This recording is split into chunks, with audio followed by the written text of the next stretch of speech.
Alhamdulillah alladzi hadana li hadza wa ma kunna linahtadiya laula an hadana Allah. Asyhadu an la ilaha illallah wahdahu la syarikalah wa asyhadu anna Muhammadan abduhu wa rasuluhu alladzi la nabiyya wa la rasula ba'dah.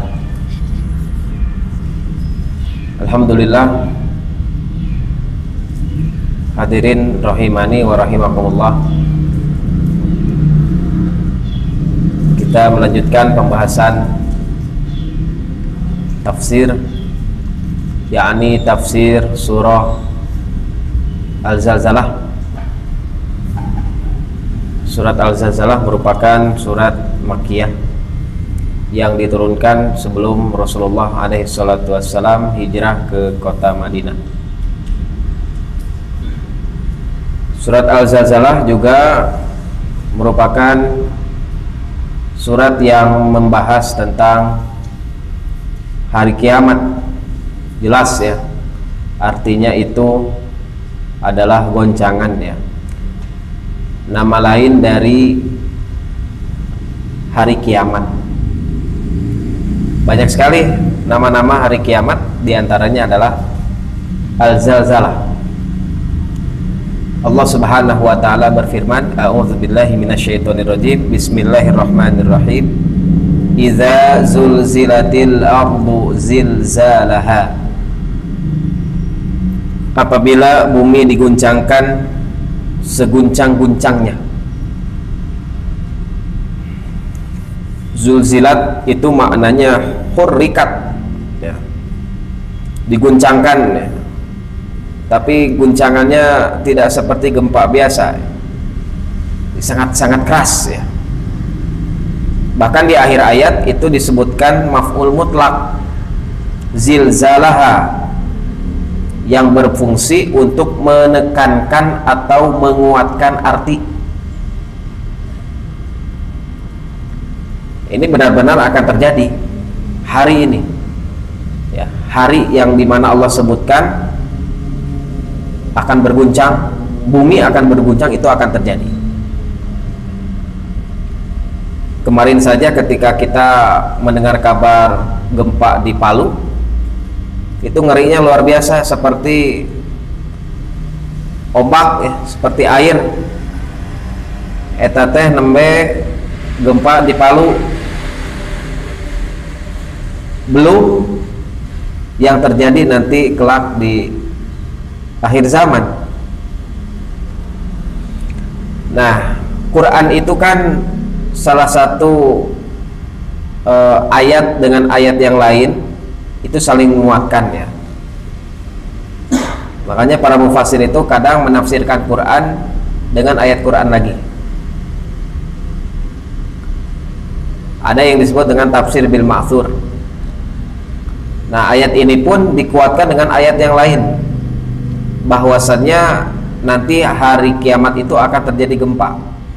Misalnya dalam surat Al-Hajj ayat 1 dan 2, Allah Subhanahu wa taala berfirman, ya ayyuhan nasu taqu rabbakum inna zalzalatas saati syai'un azim. Manusia, bertakwalah kepada Tuhan kalian, sesungguhnya keguncangan hari kiamat itu adalah suatu kejadian yang sangat besar. Nah, ini kan menegaskan. Kemudian ayat 2-nya, yauma tarawunaha tadhhalu kullu murdi'atin amma arda'at wa tadau kullu dzati hamlin hamlaha wa taran nasa sukara wa ma hum bisukara walakin 'adzaballahi syadid. Ingatlah pada hari ketika kalian melihat keguncangan itu. Nah, ini Allah menggambarkan kondisi bumi ketika diguncangkan. Bagaimana kondisinya? Maka semua wanita yang menyusui anaknya itu akan lalai, kan dibiarkan. Yang kita tahu ya, anak nangis sebentar saja, seorang ibu itu tidak ingin membiarkan anaknya nangis. Ketika enak-enak tidur, ya komo anu nembeng apa borojol gitunya, orok, tiap 2 jam 3 jam sekali itu kan bangun. Yang namanya ibu itu langsung bangun spontan, langsung menyusui anaknya. Nah, ini saking besarnya kejadian nanti, di hari kiamat, bagaimana goncangan ini sangat besar. Wanita-wanita menyusui akan melalaikan atau akan meninggalkan anak yang disusuinya. Kemudian kata Allah, dan gugurlah kandungan semua wanita yang hamil, dan kamu lihat manusia dalam keadaan mabuk, ya, sempoyongan ya, seperti orang mabuk. Padahal kata Allah sebenarnya tidak mabuk, tetapi azab Allah itu sangat kerasnya. Ini menggambarkan bagaimana kondisi pada hari kiamat nanti. Kata Allah juga ini ditegaskan ya, atau lebih dirincikan dalam ayat lain ya. Dalam ayat lain misalnya wa idzal ardu muddat ya, dalam Al-Insyiqaq wa idzal ardu muddat, dan apabila bumi diratakan ya, guncang dulu kemudian rata. Kemudian dalam misalnya Ibrahim ya, ayat 48, Allah Subhanahu wa taala nyatakan yauma tubaddalul ardu ghairul ardi was samawat wa barazulillahil wahidil qahhar, yaitu pada hari ketika bumi diganti dengan bumi yang lain, dan demikian pula langit, dan mereka semuanya di padang mahsyar berkumpul menghadap kehadirat Allah yang Maha Esa lagi Maha Perkasa. Maka bumi ini akan berguncang, goncangan yang luar biasa, menyebabkan rata, menyebabkan nanti akan diganti dengan bumi yang lain ya. Ya, ini ada dua pendapat memang. Yang pertama, buminya hancur ya, kemudian Allah ganti dengan bumi yang lain, bumi yang baru. Pendapat kedua, buminya nggak hancur, cuman Allah Subhanahu wa taala menghancurkan, mengazab orang-orang yang ada di atasnya, di atas pundak bumi. Kemudian Allah ratakan itu bumi menjadi padang mahsyar ya. Hadirin rahimani wa rahimakumullah. Kemudian ayat kedua, Allah Subhanahu wa taala nyatakan, firmankan wa akhrajatil ardu athqalaha, dan bumi mengeluarkan beban beratnya. Ini bagaimana Allah Subhanahu wa taala mengabarkan ini. Dan ini merupakan perihal yang harus kita imani. Pendapat yang pertama, apa yang dikeluarkan? Naon anu dikeluarkan teh? Yang dikeluarkan itu bumi mengeluarkan benda berharga, emas, ya, perak, batu, ya, mineral, semuanya dikeluarkan ya, dipudalkan ya. Semua yang ada di dalam bumi. Ya, minyak bumi ya, yang harganya mahal, yang menyebabkan Arab semakin kaya dengan minyak buminya, tapi ketar-ketir sekarang karena minyak bumi mau habis katanya. Makanya bikin visi 2030 ingin membuat Eropa kedua ya, Muhammad bin Salman.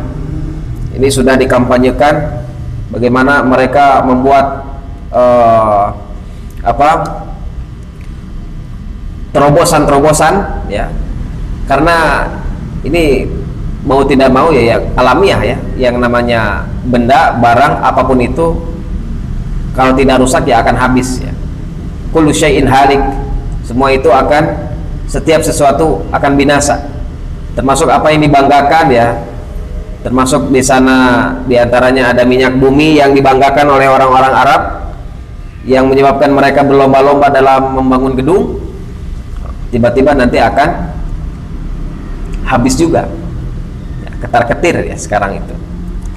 Hadirin rahimani wa rahimakumullah.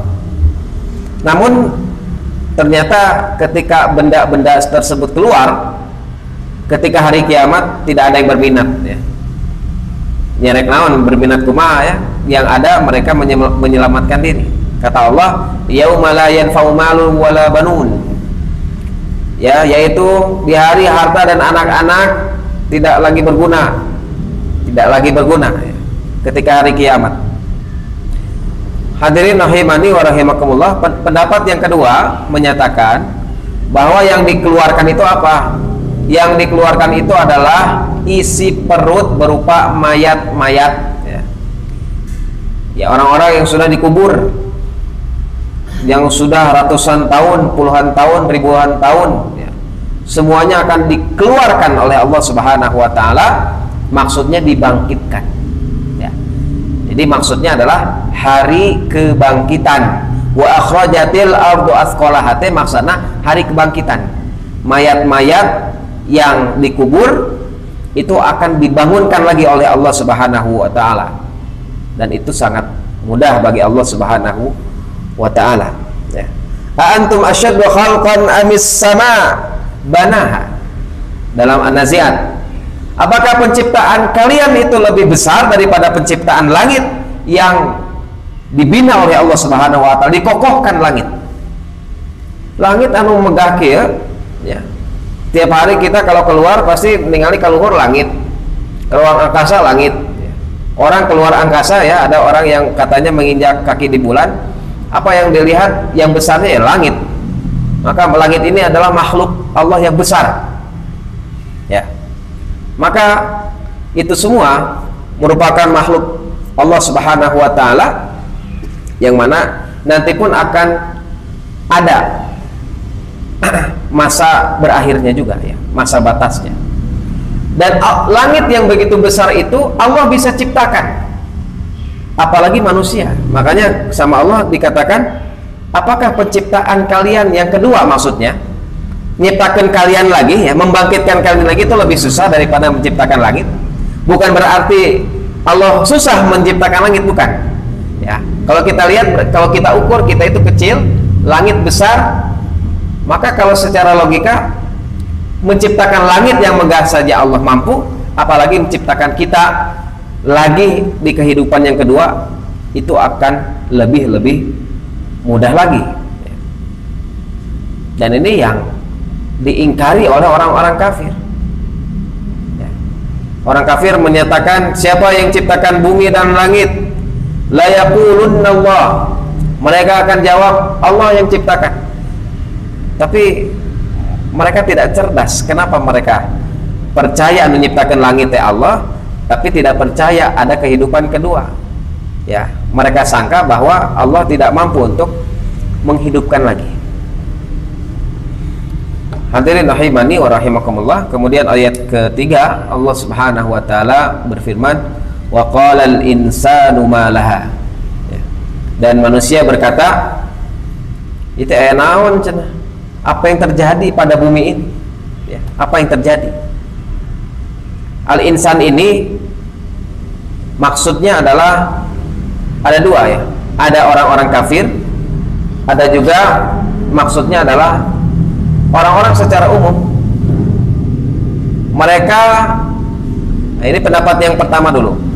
Mereka menyangka ketika guncangan terjadi, ini kenapa?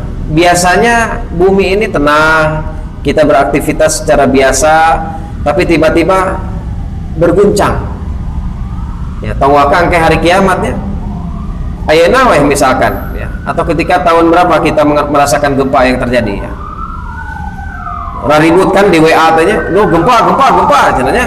Nah, padahal gempa hanya 5 detik, ya, 10 detik terjadi, ya. Minggu-minggu kemarin atau bulan kemarin kan langsung tuh di status WA, ya. Gempa, ya. Terkejut baru seperti itu. Apalagi nanti di hari kiamat. Pendapat yang kedua maksudnya adalah tadi kan bahwa bumi itu mengeluarkan mayat-mayat, maksudnya dibangkitkan. Nah, nanti mayat-mayat itu akan berdiri dan akan bertanya, kita sedang ada di mana? Apa yang terjadi selama ini? Apa yang terjadi? Ya. Nah, kata Allah Subhanahu wa taala, ya, ketika nanti manusia dibangkitkan, la tara fiha iwaja wala amta. Tidak ada sedikit pun kamu lihat padanya tempat yang rendah dan yang tinggi, ya. Moal aya tanjakan, ya. Moal aya logat, moal aya pudunan, semuanya datar. Dan orang-orang nanti akan kebingungan di sana. Akan saling bertanya-tanya, apa yang terjadi, ya. Ka'annahum yawma yarawnaha lam yalbathu illa 'ashiyatan aw duhaha. Itu kan dalam An-Nazi'at, ya. Ini salah satu Quran ini satu sama lain saling melengkapi, saling menegaskan. Dalam An-Nazi'at ketika orang-orang dibangkitkan, mereka merasa bahwa mereka itu di dunia hidup hanya sebentar ternyata. Ya. Mun orang itu kayaknya orang teh kan kata Rasulullah teh rata-rata ya, walaupun tidak mutlak ya. Rata-rata orang hidup kan 60 sampai 70. Amaru ummati ma baina sitina ila sab'ina wa aqallu man yajuzu dzalik. Ya, umur-umur umatku itu antara 60 sampai 70 tahun saja, dan sedikit sekali orang yang bisa melampaui umur tersebut. Tapi ini tidak mutlak ya. Ada yang banyak orang-orang yang sebelum umur 60 itu sudah meninggal.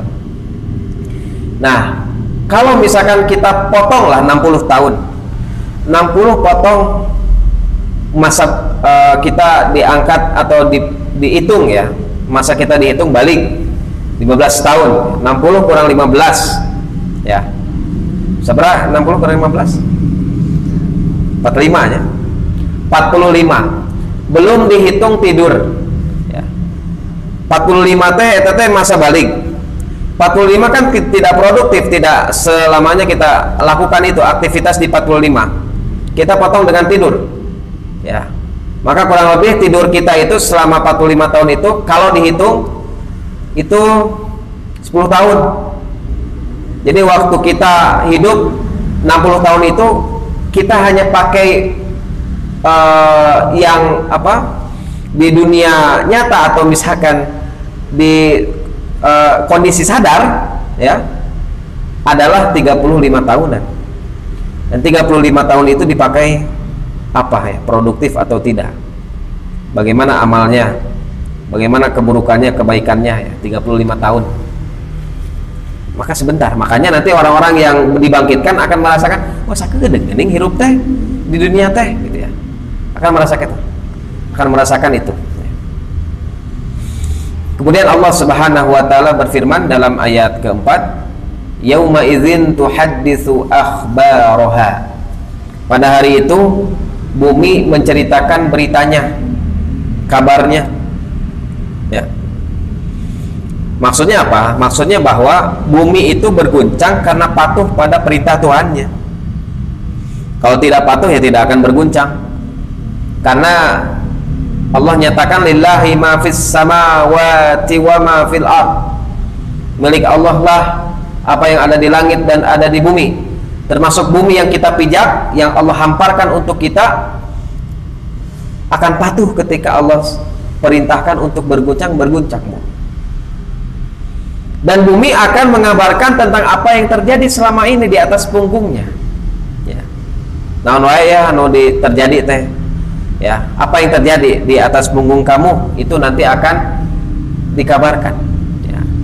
Dalil yang menyatakan atau yang menegaskan ya, satu sama lain ini saling menegaskan, diantaranya surat Qaf, ma yalfidhu min qaulin illa ladaihi raqibun atid. Tidak ada satupun kata yang keluar melainkan di sisinya ada raqib atid yang siap mencatat. Itu karek kata ya. Apa yang kata yang akan keluar itu raqib atid sudah siap mencatat. Ketika orang akan mengatakan A, akan menzolimi orang dengan perkataannya, dengan keputusannya ya, kalau pemerintah misalnya atau penguasa, nah siap-siap ya, raqib atid akan mencatat ya. Nah kemudian nanti Allah akan kabarkan kepada kita semua tentunya ya. Al-yauma nakhtimu ala afwahihim wa tukallimuna aydihim wa tashhadu arjuluhum bima kanu yaksibun. Nah ini dalil surat Yasin ayat 65 juga saling menegaskan juga bagaimana pada hari nanti, hari kiamat ya, Allah akan menutup mulut-mulut mereka ya, dan akan berbicara tangan mereka ya. Tangan ini digunakan apa, mengetik apa ini tangan ini ya, ayeuna akan sok kutak-ketiknya, jari ini dipakai untuk mengetik apa, berkomentar apa, melakukan atau memutuskan apa. Wa tashhadu arjuluhum, dan akan bersaksi kaki-kaki mereka ya. Makanya Urwah bin Zubair ini anaknya Zubair bin Awam. Zubair bin Awam ini merupakan sahabat Rasul yang digembirakan dengan surga ya. Sepupu Nabi, anaknya Sofia binti Abdul Muttalib, punya anak namanya Urwah bin Zubair. Urwah bin Zubair ya, ketika main ke istana raja ya, ketika itu ya zaman tabi'in, anaknya meninggal karena anaknya lihat-lihat kuda kemudian ketendang ya, musibah, kemudian dikubur. Nah setelah dikubur ya, Urwah bin Zubair ikut menguburkan, kakinya ini terkena penyakit yang aneh, yang langka. Kemudian Urwah langsung mau tidak mau, kalau tidak mau menyebar penyakitnya harus diamputasi. Zaman baheula meureun da aya bius ya. Ada bius dulu, zaman dulu. Urwah ini seorang ulama yang zuhud ya, luar biasa ahli ibadah, bahkan ulamanya tabi'in, disuruh minum khamr supaya rasa sakit ketika diamputasi ini tidak terasa ya. Tapi orang tidak mau, maka dibacakanlah ayat-ayat surga. Maka ketika dipotong ya, maka dia seperti merasa tidak terjadi apa-apa ya.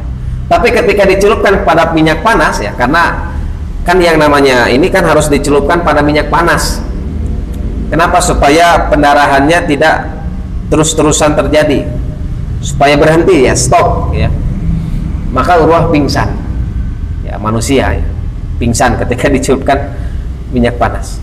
Nah ketika Urwah tersadar ya, dan seterusnya dia pulih, maka Urwah meminta kakinya, mana kakiku yang sudah diamputasi. Ketika kakinya diberikan pada Urwah, dia berkata pada kakinya di hadapan semua orang yang ada di istana, Urwah berkata, wahai kaki, selama puluhan tahun saya belum pernah memakai kamu ke tempat yang dimurkai oleh Allah Subhanahu wa Ta'ala ya. Maka kakinya itu akan bersaksi yang sudah diamputasi itu. Jelas ya, Urwah tahu ayat ini, wa tasyhadu arjuluhum bima kanu yaksibun ya. Maka nanti kita akan diberitakan apa saja yang sudah kita lakukan. Makanya hikmah Nabi sholat id ya, pergi satu jalan pulang kepada jalan lain, itu bisa jadi bahwasanya ketika Nabi pergi dari jalan ini, maka nanti akan bersaksi jalan yang dilewati oleh Nabi. Kemudian Nabi pulang lewat jalan yang lain pun itu akan bersaksi ya. Sama dengan sholat sunatnya, sholat sunat sok geser kanan, geser kiri ya, geser depan, geser belakang ya. Kata Rasulullah alaihi salatu wassalam, aya ajizu ahadukum